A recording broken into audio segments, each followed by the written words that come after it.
Welcome to Discover Janesville. This part of the show is underwritten by the Southwest Wisconsin Workforce Development Board, and we are glad to welcome to the show Ed Martinez. Thank you. Very, very glad to be here. Now, you are a familiar face to GM workers. You have been working for GM for how many years? 30 and a half years. Wow, and you were getting ready to retire. Yes. And then you made the switch. You decided to be a little proactive and look at other options, and now you're with the Job Center. Yes. And can you talk about some of the programs that are being offered to help people to make the transition? Well, I'm working with the dislocated worker program, and myself and the other caseworkers are there to help people along and give them some exposure to some of the options that they have when they become dislocated from their positions or where they're employed at. What we end up doing is they have two options. They can either go through an educational field of becoming re-educated into a different line of work, or an on-the-job training program. Not everybody is geared for going back to school. For those people, we go ahead and we do an on-the-job training program for them.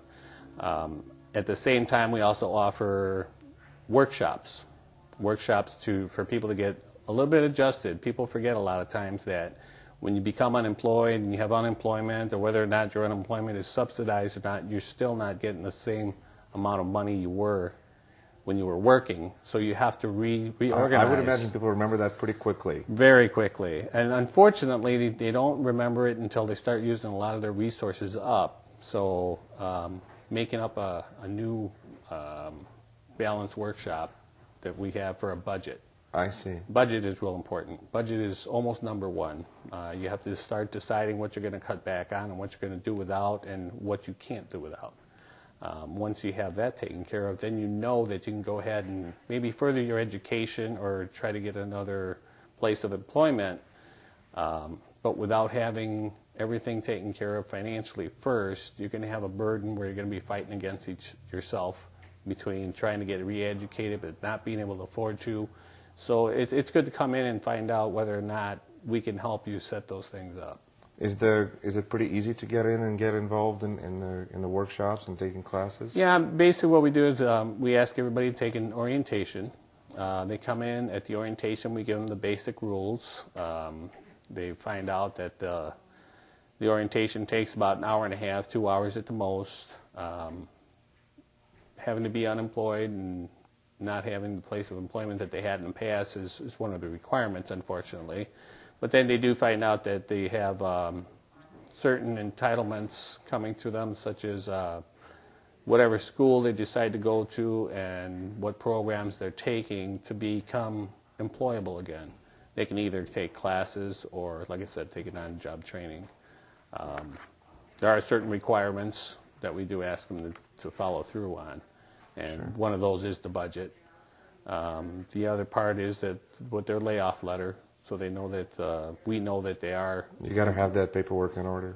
Yeah, and they're in the right place at the wrong time, but it's the right place to be.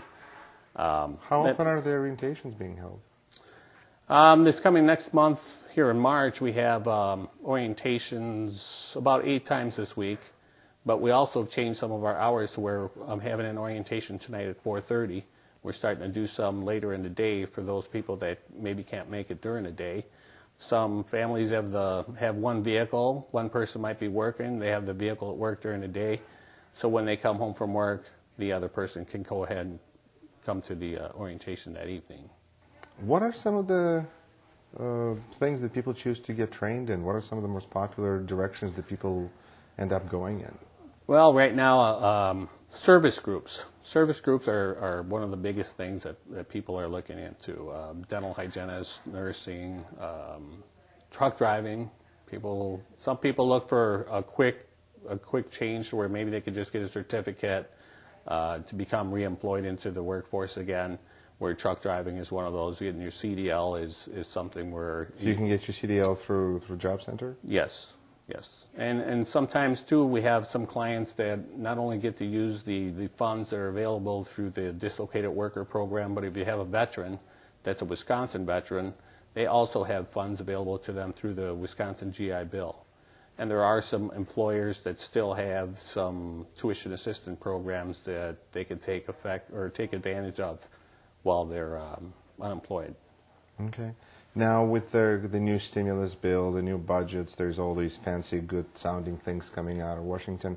Are you guys anticipating any changes in your programs or services that you may be able to offer to people, or somehow how that's going to reflect on you in any way? Or well, if anything, what I would say right now might help a lot is the unemployment extensions. Mm-hmm. If a client has unemployment extensions available to them, then that'll give them more time to be able to concentrate on going to school rather than to try to hurry through school and have to get reemployed and not have any money coming in.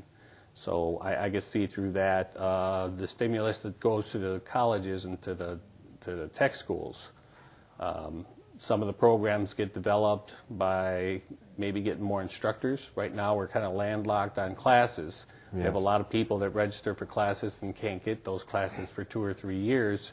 So in the meantime, they try to take their generals, or unfortunately, sometimes they just give up on what it is they really wanted to do in the first place and take a secondary training that they had. So the hope is that with additional money, they'll be able to invest in education a little more, so that more opportunities would be for Correct. People who are looking Correct. For those things.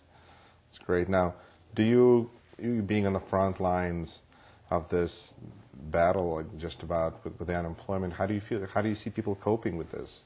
It's a very difficult situation for families. It is difficult. I mean, and I know exactly a lot of what people are going through. I mean, I can relate back. I was around working in 81, 80, and I was in the Chicago area, which really was a lot different than here. It seems like in a smaller community, it doesn't hit as hard as fast.